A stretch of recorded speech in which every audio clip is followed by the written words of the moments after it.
La historia de Ruth es una historia bien bonita, cargada de muchos elementos que de repente otras historias bíblicas a lo mejor no tienen, digamos, o no tienen tanta marca sobre ello. En el sentido de que es una linda historia y además esta historia tiene, para los que son más románticos, tiene su lado amoroso, ¿no? ¿Sí?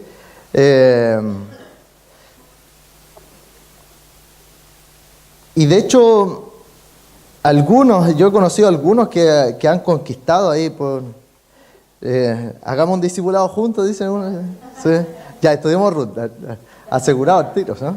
Y la verdad es que y el libro de Ruth tiene justamente esta tentativa de ser una historia muy romántica y nos recuerda siempre, digamos, una historia de una mujer.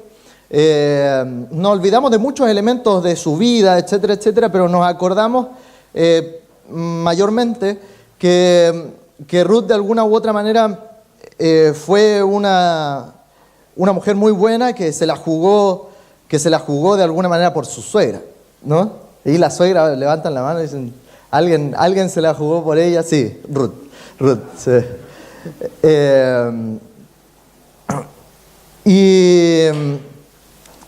Y la verdad es que es una historia bastante conmovedora, con bastante cercanía, con bastante entrega, desinterés, pero también con dificultades. Esta historia del libro de Ruth aparece en un periodo bien difícil del pueblo de Israel, porque el pueblo de Israel estaba viviendo en el periodo de los jueces, ¿no? Es un periodo que algunos dicen que duró más o menos 200 años, otros dicen que duró 300 años, pero que en general ese periodo de tiempo fue un caos total, un tiempo súper desesperanzador. Muere Josué, el sucesor de alguna manera del liderazgo del pueblo después de Moisés, y el pueblo de Israel no se posesiona guardando, digamos, su corazón hacia el único Dios siempre existente, sino que busca adoración también en otros dioses. Así que el libro de Jueces nos presenta, digamos, la semana pasada estuvieron aprendiendo de Sansón, nos presenta varias circunstancias en donde el pueblo de Dios caía en idolatría. Entonces Dios venía para disciplinar a su pueblo y para que su pueblo saliera de esta idolatría, enviaba a un pueblo ajeno, normalmente aparece mucho aquí los filisteos, a atacarlos a ellos, etcétera, etcétera. Dios, posteriormente eso, el corazón del pueblo de Dios se arrepiente, comienza a ver que no hay otro Dios más que Yahvé, más que este único Señor que los liberó incluso de Egipto. Y entonces en ese arrepentimiento Dios viene y levanta a un juez que finalmente expulsa, por así decirlo, a este pueblo poderoso que normalmente vuelve a cautivar a Israel. Así que el mundo de alguna manera en este periodo de tiempo termina siendo un caos, termina siendo un periodo de crisis. De hecho, el libro de Ruth nos comienza diciendo en el versículo 1, nos dice que hubo hambre en la tierra. Esa es la introducción. Ya uno por medio del libro de Jueces, uno puede decir, ya está la embarrada en este pueblo, ya no hay mucha solución, pero la cosa normalmente puede ser peor al día siguiente. Y aquí sucede eso. Sucede que la cosa se vuelve peor, viene una crisis económica muy fuerte, una crisis en donde una familia de alguna manera toma la decisión, ¿no?, de buscar el pan, de salir de ese lugar y ir donde un pueblo pagano a vivir. Y de hecho es curioso y es duro a la vez, y es paradójico también, que ellos salen incluso de Belén. Belén significa la casa del pan. Y en la casa del pan no había pan. Así que esta familia entonces sale en búsqueda quizás de mejores oportunidades, así como muchos extranjeros se ven en la obligación muchas veces de salir en búsqueda de esas oportunidades por el bien de la familia. Quizás algunos podrían decir que tomó una decisión equivocada o un poco apresurada, eso no lo sé. Pero lo que sí el texto nos dice, sin lugar a dudas, es que hubo hambre y que esta familia salió. Y en medio de situaciones difíciles, en medio de situaciones complicadas de nuestra vida, nosotros nos vemos también muchas veces en la obligación de tomar difíciles decisiones también. No es fácil salir de tu casa, salir a otro lugar donde tú no conoces gente, donde quizás no sabes si van a haber mejores oportunidades o no, donde quizás el idioma que tú hablas no es el mismo, ¿sí? Y es por eso que de alguna manera estos textos también hay una intención secundaria o tal vez incluso podrían decir algunos terciaria en cómo nosotros también debemos ver de alguna u otra manera al extranjero, mirarlos con ojos de amor, de misericordia, porque el país que nosotros habitamos no es de nosotros, sino que el país en el cual nosotros habitamos es del Señor. Él es quien hizo los cielos y la tierra y de alguna manera lo hizo para todos y bendición de todos, porque del Señor es la tierra y su plenitud y el mundo en el que en él habitan. Y es por eso que de alguna manera ser extranjero en una tierra en la cual tú no naciste, tú no tienes amigos, se torna muy dificultoso.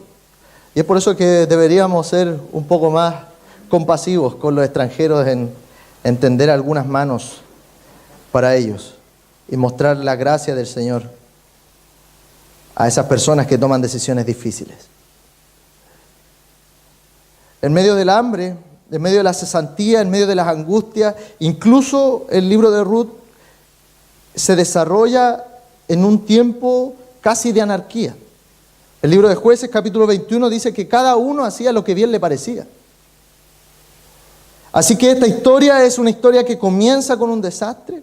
Esta es una historia que además comienza con la muerte, pero que termina con la vida de un pequeño, con la vida del nacimiento de un gigante. Probablemente muchos de nosotros hemos vivido crisis. Quizás muchos de nosotros no hemos tenido que salir de nuestro país de manera prácticamente obligatoria.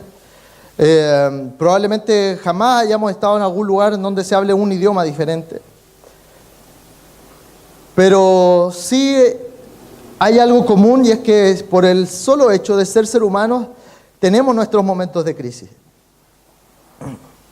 Y probablemente muchas de esas crisis al pasar el tiempo, cuando ya las superamos, quizás nunca más nos acordamos de ella, quizás nunca más nos acordamos de cómo el Señor trabajó con su vida.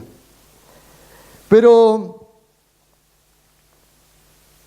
en los momentos de crisis siempre es importante poder confiar en que Dios tiene el control de todas las cosas. Y en medio de tanta crisis, de tanto desorden, Elimelec, el hombre de la casa, toma la decisión de salir de su familia en mejores campos, busca una mejor forma de vida para él como para sus hijos, y eso de alguna manera es incluso admirable. Salir a las perdidas a otro país, a otro lugar donde nadie te conoce, no sabiendo si es un error o no, ahí existe también un cierto tipo de coraje y un cierto tipo de valentía. Y quiero hacer justamente ese destaque porque muchas veces incluso nosotros los creyentes no vemos esa cara o esa faceta de cada uno de los inmigrantes que han llegado a nuestro país. Y en esta historia tenemos varias cosas a destacar. A mí me gustaría mencionar solamente 3 elementos de este libro, más que de la historia de Ruth, porque justamente esta serie de sermones se llama La historia de Dios, ¿sí? No la historia de ciertos personajes bíblicos. No quiero hacer predicaciones basadas simplemente en biografías de algunos personajes, sino en realidad en todo el texto. Y estos 3 elementos en la vida de Ruth nos van a invitar también a poder tener quizás empatía con los que sufren. ¿Sí? De hecho, la historia de Ruth es una historia llena de desolación. Eso lo podemos encontrar en los primeros versículos. Dice en el capítulo 1, versículo 1 en adelante, dice que aconteció en los días que gobernaban los jueces que hubo hambre en la tierra, y un varón de Belén de Judá fue a morar en los campos de Moab, él y su mujer y 2 hijos suyos. Y el nombre de aquel varón era Elimelec, y el de su mujer Noemí. Y los nombres de sus hijos eran Malón y Quelión, efrateos de Belén de Judá. Llegaron pues a los campos de Moab y se quedaron allí. Y murió Elimelec, marido de Noemí, y quedó ella con sus 2 hijos, los cuales tomaron para sí mujeres moabitas. El nombre de una era Orfa, y el nombre de la otra Ruth, y habitaron allí unos 10 años. Y murieron también los 2, Malón y Quelión, quedando así la mujer desamparada de sus 2 hijos y de su marido. La historia que comenta el libro de Ruth es una historia llena de desolación. Nosotros nos encontramos en un relato en que las cosas van de mal en peor, ¿sí? Cada día puede ser peor, dijo alguien por ahí, siempre me recuerdo esa frase. Y la verdad es que muchas veces es cierto, muchas veces uno puede tener un mal día y el día siguiente uno dice, no, está bien, a lo mejor hoy día me levanté con la pata izquierda y todo, pero mañana me voy a levantar con la derecha y todo bien. Y te levantas con la derecha y fue para peor. Era mejor quedarse acostado, era mejor haberse quedado en cama. Es normal tener un mal día, ¿sí?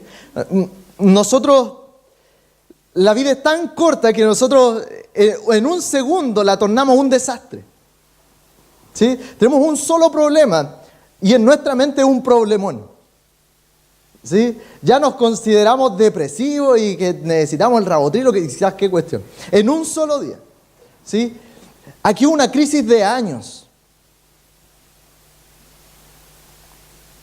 Normalmente cuando uno está en crisis, a uno siempre le dicen piensa positivo, etcétera, etcétera. De hecho, hace unos años atrás hubo un reclamo financiado por el Estado aquí en Chile que se llama Piensa Positivo, ¿no? No sé quién se acuerda, ¿no? Sí. Podría volver ese comercial, ¿eh? Piensa positivo. Para una crisis económica fue que apareció el reclamo este. Y la verdad que yo no sé si el reclamo tenía la intención de que uno tirara para arriba o en realidad al revés, pero parece que tenía el efecto contrario, pero la verdad es que siempre las cosas podrían ir peor en algún momento determinado de nuestra vida. De hecho, este hombre sale en búsqueda de un mejor pasar para su familia, para su futuro, para su esposa. Y la verdad es que en 10 años, en realidad, esta familia vive un caos. Este jefe de hogar muere, tiene 2 hijos, estos hijos se casan y tienen un matrimonio de 10 años, cada uno de estos hijos. Así que probablemente las esposas de los hijos de Elimelec eran estériles, ¿sí? Y la verdad que en aquel tiempo era muy importante que en la familia hubiese un varón.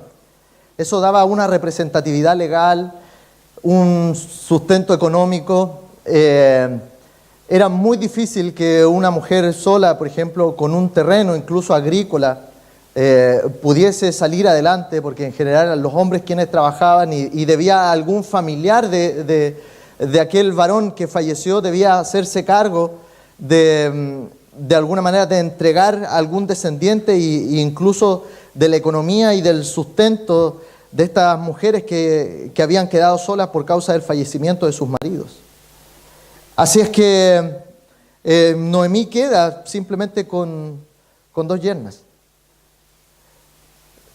¿O no era? ¿No era? Es que no sabemos si no eran del gusto de Noemí. No sabemos si no eran del gusto de Noemí o no. Pero Noemí se queda entonces con sus dos nueras. Y era muy imposible en esta cultura que entre tres mujeres pudieran salir adelante. No había hijos de por medio, no había herencia de por medio, no había absolutamente nada.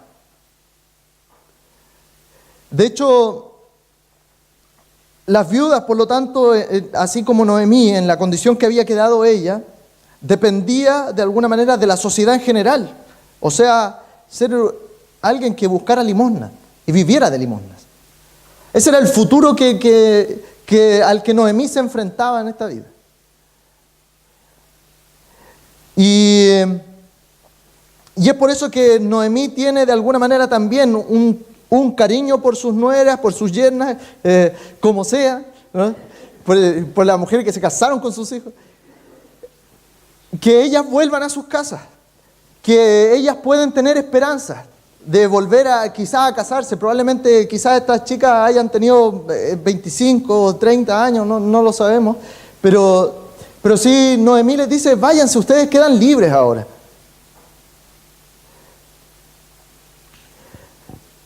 Quedan libres, vayan a sus casas, yo no puedo tener más hijos, ustedes formen sus familias. El versículo 8 menciona estos elementos.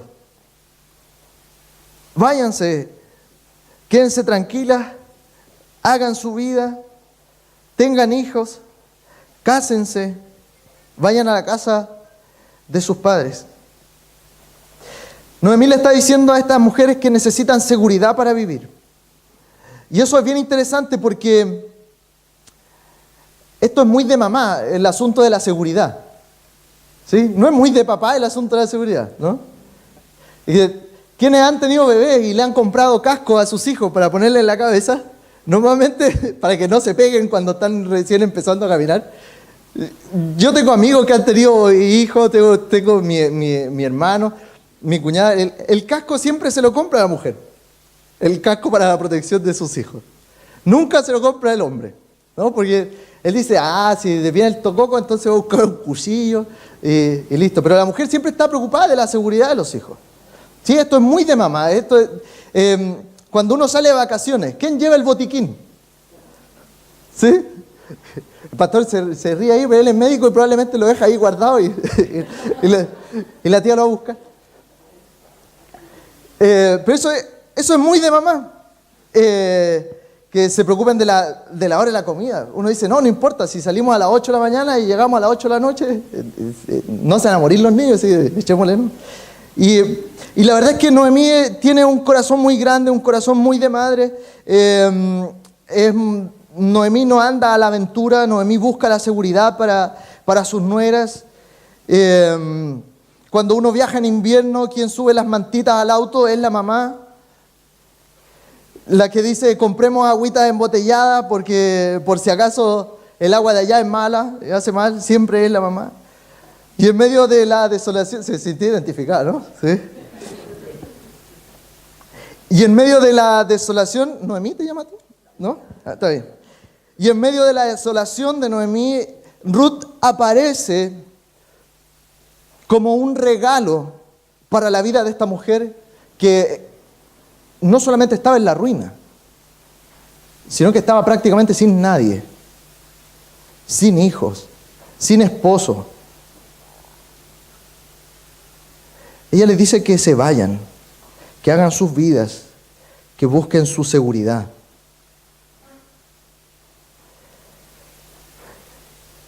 Pero aparece Ruth como protagonista en este momento, una mujer que no tenía ninguna obligación para quedarse con Noemí. Su marido se había muerto. Toda adhesión física de permanecer ahí en la familia con Noemí había sido cortada. La cultura moabita de Ruth era distinta a la cultura de Noemí. Ruth había adorado a dioses paganos y no al Dios de Noemí. Ruth podía haber tenido una vida muy cómoda en Moab. Podía haber vuelto donde su familia y haber encontrado otro esposo y otro marido que le entregara mayor seguridad. Pero, y si seguir con Noemí, le esperaba un futuro incierto, difícil en Israel, siendo una viuda, y no solamente siendo una viuda, sino que siendo una viuda y además inmigrante, sin tener probablemente los mismos derechos que los demás ciudadanos. Eso le agrega una dificultad aún mayor. El hecho de volver y de ir con su suegra, Noemí, a Israel, le aseguraba un solo futuro a Ruth: acompañar a su suegra a pedir limosna. Ese era el futuro que Ruth tenía. Y el permanecer quizás sin marido y sin hijo por el resto de su vida. Así que Ruth responde y le dice en medio de esta petición de Noemí de que se vayan a sus casas. Versículo 16: no me ruegues que te deje y me aparte de ti, porque a donde quiera que tú fueres, iré yo, y donde quiera que vivieres, viviré. Tu pueblo será mi pueblo, y tu Dios, mi Dios. Donde tú murieres, moriré yo, y allí seré sepultada. Así me haga Jehová, y aún me añada, que solo la muerte hará separación entre nosotras dos. Un relato sumamente hermoso, con un corazón sumamente abierto. En medio de la desesperanza y de la desolación, ¿qué más da? Ahora confío en el Dios de Noemí. Conozco las historias de este Dios. Así que probablemente, ya sea en Israel o en otro lugar, va a haber un futuro mejor al lado de ella que sirviendo a dioses paganos en Moab. Probablemente yo tenga una seguridad momentánea, pero jamás quizás vaya a tener una seguridad eterna. Así es que primeramente el libro de Ruth nos muestra una historia llena de alguna manera de desolación, de incertidumbre. Pero también nos enseña y nos transmite un elemento crucial, y es cuando la esperanza se torna insuficiente. Veamos el versículo 19. Así que viajan, ellas a Belén. Anduvieron pues ellas dos hasta que llegaron a Belén. Y aconteció que habiendo entrado en Belén, toda la ciudad se conmovió por causa de ellas y decían: ¿no es esta Noemí? Y ella le respondía: no me llaméis Noemí, sino llamadme Mara, porque en grande amargura me ha puesto el Todopoderoso. Yo me fui llena, pero Jehová me ha vuelto con las manos vacías. ¿Por qué me llamaréis Noemí? Ya que Jehová ha dado testimonio contra mí y el Todopoderoso me ha afligido. Así volvió Noemí y Ruth la moabita, su nuera con ella. Volvió de los campos de Moab y llegaron a Belén al comienzo de la siega de la cebada. Ya Noemí no quería que la llamasen más Noemí, que significa placentera. Ese es el significado de su nombre, de Noemí.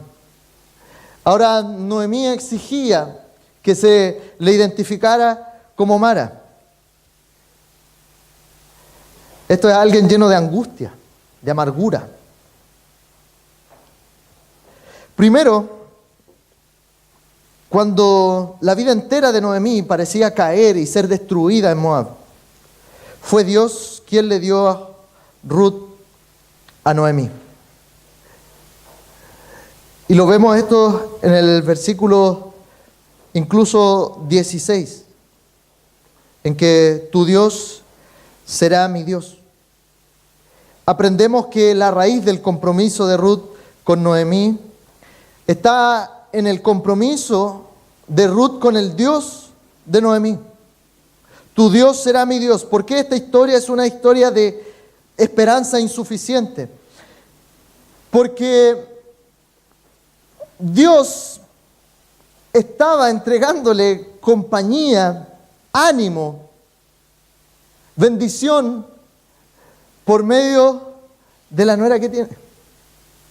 ¿Cuántas dan gloria a Dios por la nuera que tiene?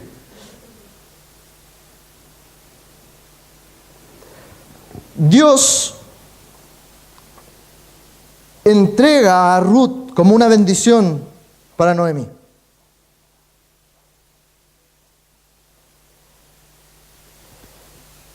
Así es que es importante recordar que Ruth deja su seguridad, su pasado, su familia, para seguir y para servir a Noemí. Todo el tiempo fue Dios el soberano, moviendo las piezas para que en la vida de Noemí existiese alegría, para que en la vida de Noemí existiese esperanza y ya no desolación. Ruth era una bendición para la vida de Noemí, y Noemí no se estaba dando cuenta de eso. Noemí no se estaba dando cuenta de la bendición que tenía a su lado, de la bendición incluso de que a pesar de que Ruth no tuviese hijos, Dios le había entregado a esa nuera para sí, para vivir en compañía, para animarse mutuamente. Noemí no fue capaz de ver la gloriosa mano del Señor en medio de la dificultad. No fue capaz de ver la maravillosa mano de la gracia de Dios. De la misma manera nos pasa muchas veces a nosotros. Muchas veces no vemos la mano del Todopoderoso, porque estamos tan enfocados en el problema. Ni siquiera les digo que se enfoquen en la solución, sino que estamos tan enfocados en el problema que no estamos valorando las bendiciones que Dios está entregando en medio de ese problema. No estamos valorando cómo Dios nos va formando el carácter incluso en medio de esa desolación. No estamos viendo la bendición y el trabajo que el Señor está haciendo, el cultivar la paciencia, el regalarnos sus dones, el entrenar nuestra fe, nuestra espiritualidad en esos momentos. Y eso es lo más grave. Lo más grave en nuestra vida es devolver el plato que Dios nos da de comer.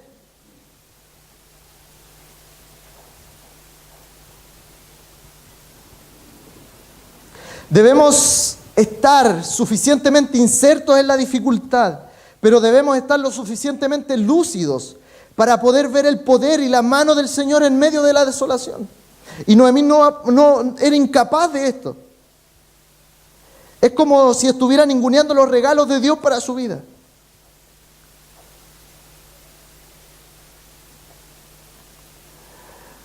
Y eso es complejo porque nosotros actuamos muchas veces de la misma manera.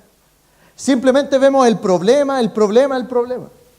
Nosotros vemos los escombros. Pero los escombros son los materiales suficientes que Dios utiliza para construir un edificio. No necesita otros materiales. El Señor es suficientemente todopoderoso para hacer eso. No desperdicies nunca los periodos más difíciles de tu vida, porque esos van a ser los momentos más potentes en donde vas a sentir la mano de Dios más cerca de ti, a no ser que solo tú no quieras sentirlo, porque el poder de Dios se perfecciona ahí en la debilidad. Da gracias a Dios por tus problemas. Da gracias a Dios por las dificultades. Ve la bendición de Dios en medio de eso. Porque hay bendición ahí. En medio del fango hay bendición. El texto es fuerte, porque en medio de la muerte de un hijo había bendición para la vida de Noemí. Y esa bendición se llamaba Ruth, pero era incapaz de verla. Algo tan trágico como eso. Ahí estaba la mano del Señor y la bendición del Señor para su vida. Pero estaba tan inserta ahí que era imposible ver la mano del Todopoderoso. Así es que la Biblia nos muestra hombres y mujeres débiles. La Biblia de alguna manera no nos muestra, sean como Noemí. Muchas veces nos gustan historias geniales, nos gusta mucho cuando David derrota a Goliat. Nos gusta mucho que el Señor es el amparo y la fortaleza, pero pareciera que es solo para los momentos de victoria. Pero la Biblia no nos manifiesta y no nos muestra estas historias simplemente para vivir en la victoria, para vivir enfocados en el éxito. Porque el éxito a la manera de Dios es otra cosa. El cristiano es exitoso cuando aprende a depender de manera absoluta del Señor.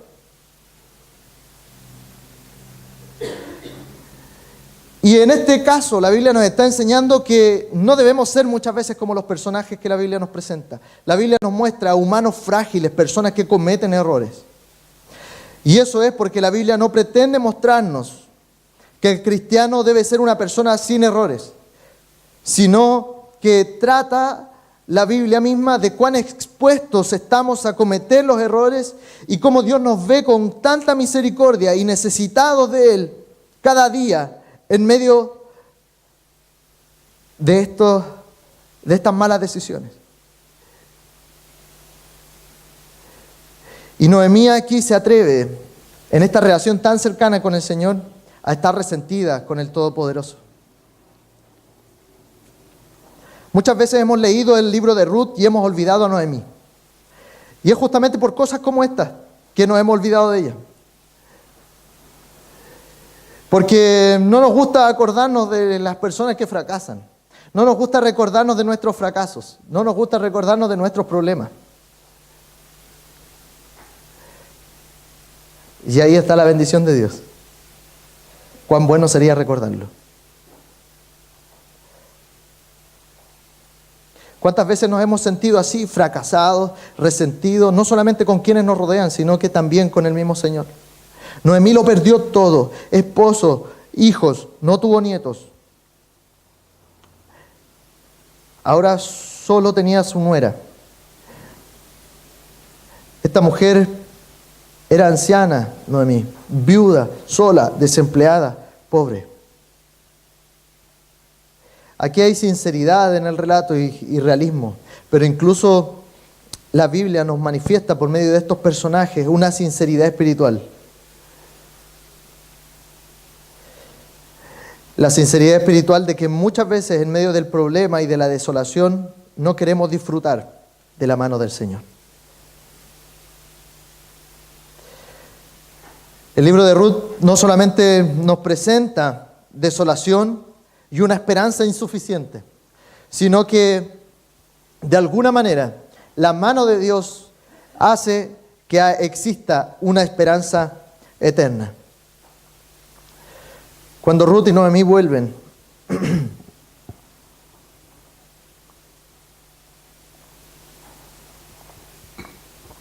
Ruth busca la manera de tirar para arriba la casa.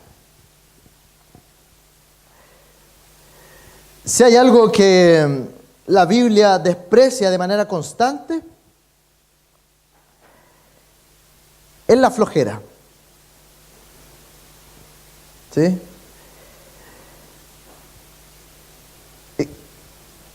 Es el ocio. En la mente del ocioso, ¿quién trabaja? El diablo, dicen, ¿no? En momentos de ocio uno se imagina tonteras y hace tonteras e imbecilidades, ¿no? Normalmente en el trabajo uno no hace imbecilidades. Cuando está barriendo la casa, uno no hace tonteras. La barre, ¿no? La deja limpia. Pero cuando uno no está haciendo nada, la mente sí piensa en tonteras, ¿sí? Cuando la gente se mete, por ejemplo, en cuestiones como la pornografía, por ejemplo, ¿sí? Es porque no está haciendo nada en ese momento importante para su vida, ¿sí? No es que yo estoy ocupado y todo, no. Así que Ruth busca la manera de salir adelante con esta familia, con su nuera. Va a trabajar, va al campo a recoger espigas, se enamora con un hombre que se llama Boz, pero Boz no puede casarse con ella porque hay un pariente que es más cercano a Noemí. En ese tiempo la cultura era así. Fallecía el marido de alguien y su hermano la debía tomar por mujer y darle descendencia para todas estas cosas legales, de oportunidades económicas, etcétera, etcétera. Así que vos no era el pariente más cercano para ese matrimonio. Pero vos vas a hablar con ese pariente más cercano. Todo esto ocurre en el capítulo 3, capítulo 2, lo que les estoy contando. Así es que era importante poder tener la descendencia. Y vos se la juega. Y va a hablar con este pariente más cercano. Leamos desde el versículo 9 del capítulo 4.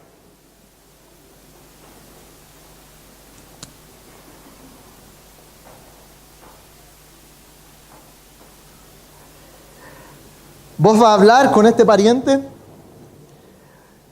y le dice, está Noemí aquí, tú vas a ser el redentor, se le decía de esa manera, ¿vas a ser el redentor de ella? Sí, le dice, claro, este pariente le convenía porque eso aumentaba de alguna manera la tierra o el pedazo de terreno que probablemente había tenido el esposo de Noemí.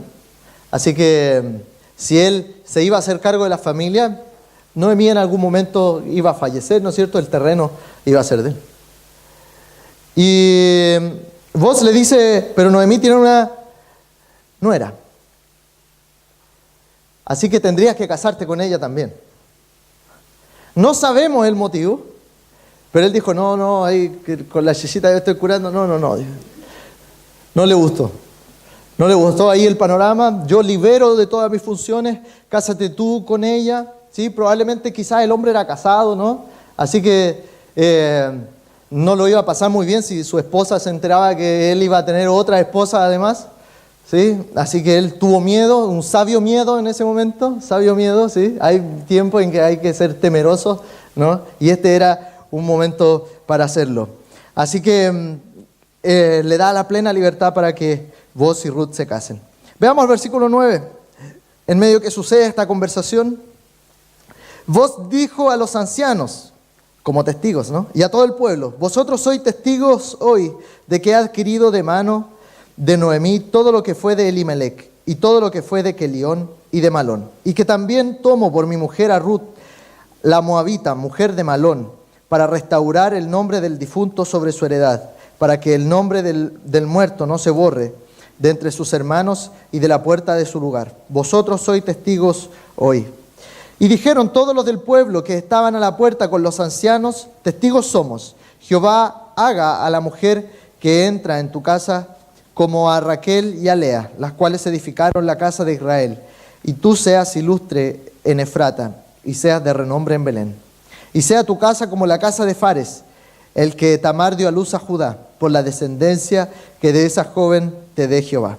Vos pues tomó a Ruth, y ella fue su mujer, y se llegó a ella, y Jehová le dio que concibiese y diese a luz un hijo. Y las mujeres decían a Noemí, loado sea Jehová, que hizo que no te faltase hoy pariente, cuyo nombre será celebrado en Israel, el cual será restaurador de tu alma, y sustentará tu vejez, pues tu nuera que te ama lo ha dado a luz, y ella es de más valor para ti que 7 hijos. Y tomando Noemí el hijo, lo puso en su regazo, y fue su aya, y le dieron nombre las vecinas diciendo, le ha nacido un hijo a Noemí, y lo llamaron Obed. Este es padre de Isaí, padre de David. Estas son las generaciones de Fares. Fares engendró a Esrón, Esrón engendró a Ram, y Ram engendró a Aminadab, Aminadab engendró a Naasón, y Naasón engendró a Salmón, Salmón engendró a Boz, y Boz engendró a Obed. Obed engendró a Isaí, e Isaí engendró a David. Esta es una historia con esperanza eterna también. Fijémonos en lo siguiente, que la vida de los piadosos, de las personas que aman al Señor, no es una línea recta llena de gloria, pero sí en algún momento de su vida llegan ahí. La historia comenzó con la pérdida de Noemí. La historia comienza con la muerte de su esposo y de toda su familia. Hoy la historia termina con la ganancia de Noemí. Comenzó la historia con la muerte y termina con un nacimiento. ¿Con un hijo para quién? El versículo 17 nos dice que le ha nacido un hijo a Noemí. Le ha nacido un hijo a Noemí, no a Ruth. Pero ¿por qué a Noemí? Nos enfatiza el texto que de alguna manera, para demostrar que no era verdad lo que ella había dicho en el versículo 21 del capítulo 1. Ella dice: yo me fui llena, pero Jehová me ha vuelto con manos vacías. Y la mano de Jehová ha dado testimonio contra mí y me ha afligido. Así que el que Noemí ahora tenga un hijo es justamente para demostrar que de alguna manera eso no era verdad, que el Señor la había traído vacía de Moab.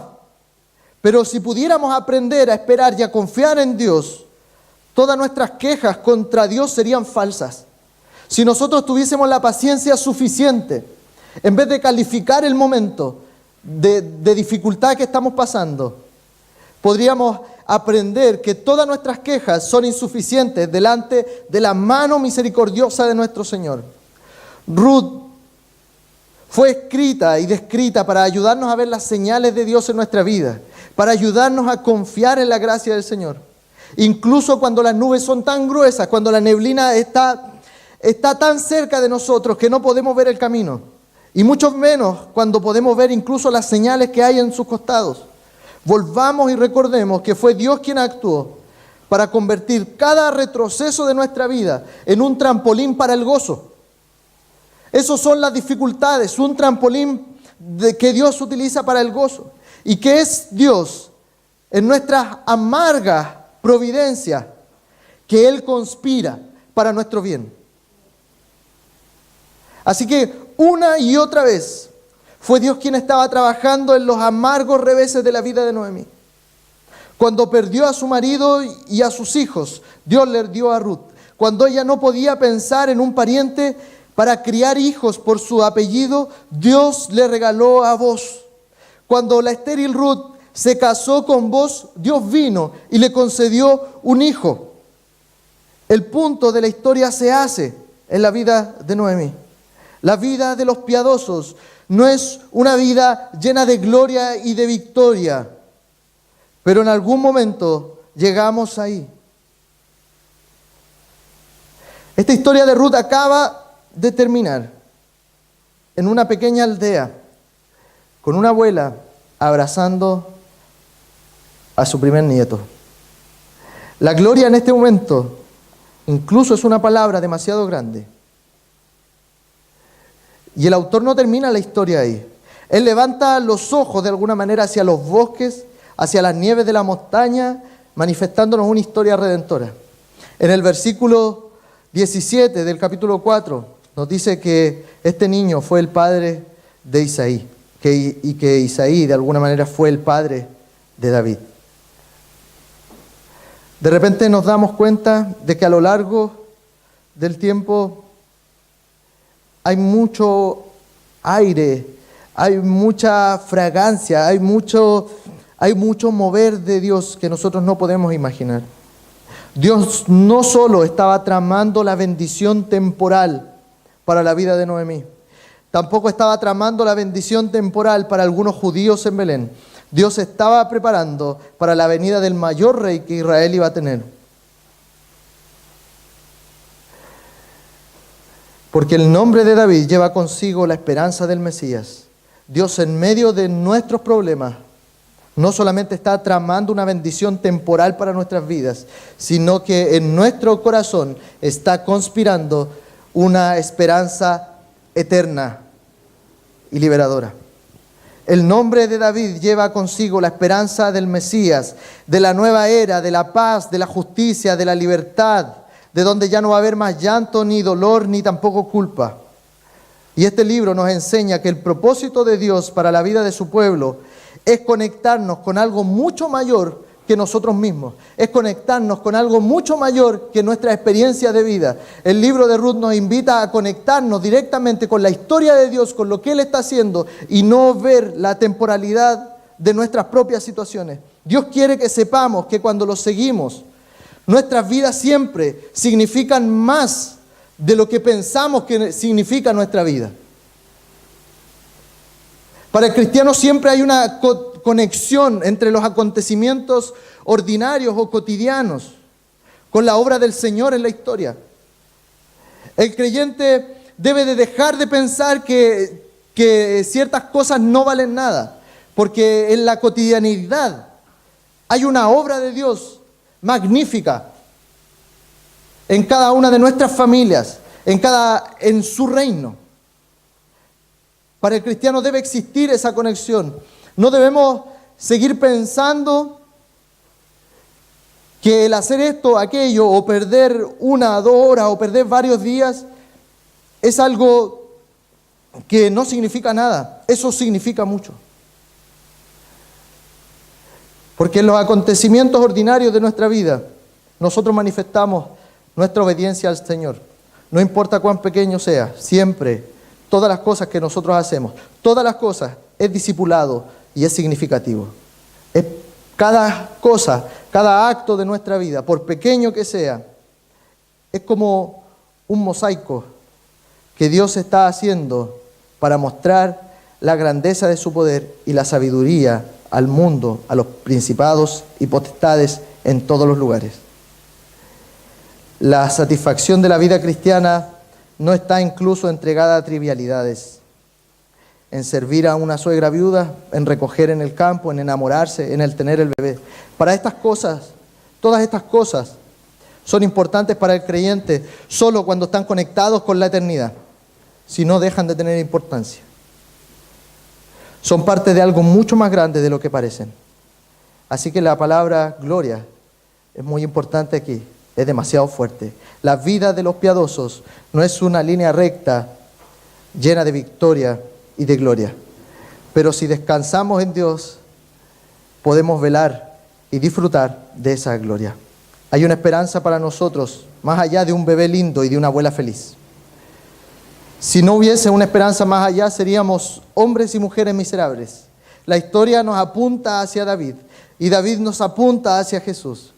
Y Jesús apunta hacia la resurrección de nuestros cuerpos mortales, cuando la muerte no será más, cuando no habrá llanto ni dolor, porque esas cosas ya habrán pasado. Lo mejor está por venir.